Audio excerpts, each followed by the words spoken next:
എന്ന് പറയുന്നത് വലിയ നാണക്കേടുള്ള സംഗതിയാണ്. ആ വിവാഹ വീട്ടില്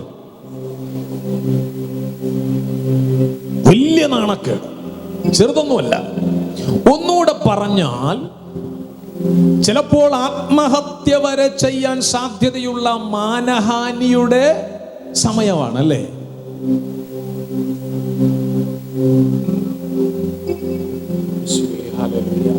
വേറെ സംഗതി പറയാം. പിശാച് പറഞ്ഞു, ഇല്ലടാ, നീ യേശുവിനെ വിളിച്ചതൊക്കെ കൊള്ളാം, പക്ഷെ ചില മരണങ്ങളൊക്കെ അവിടെ നടക്കും. കാരണം മാനഹാനി വന്നിട്ടേ. അഭിമാനത്തിന്റെ പ്രശ്നമല്ല ഇത്, സ്റ്റാറ്റസിന്റെ പ്രശ്നമല്ല ഇത്.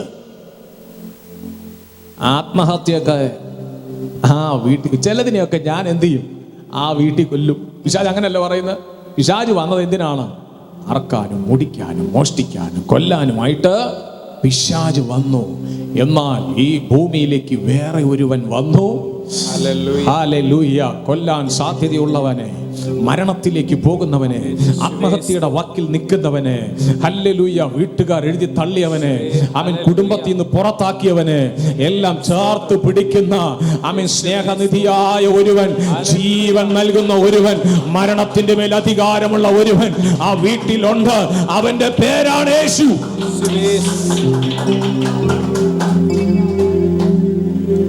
ചില വിഷയങ്ങളുടെ നടുവിൽ മാനഹാനി നിമിത്തം നീ ഇല്ലാതായി തീരാൻ സാധ്യതയുണ്ടെന്ന് പറയുന്ന ചില പ്ലാറ്റ്ഫോമുകൾ ആമേൻ ഇന്നു പകലിലും പരിശുദ്ധാത്മാവിനെ കാണിപ്പിക്കുന്നു.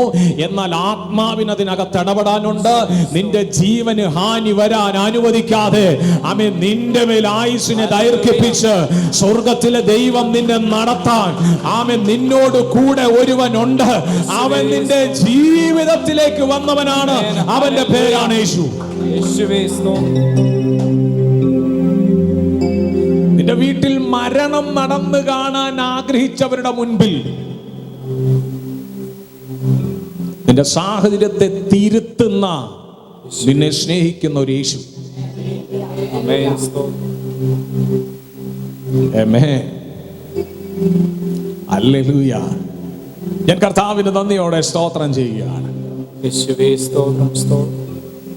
ദൈവം നിന്നെ ഉയർത്തും. അങ്ങനെ പറഞ്ഞ് നോക്കിക്കേ. ഞാൻ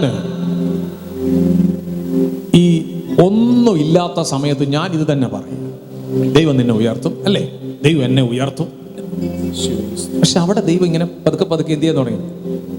എന്റെ വിശ്വാസത്തിന്റെ വാക്കുകളിന്മേൽ കർത്താവ് പ്രവർത്തിക്കാൻ തുടങ്ങി.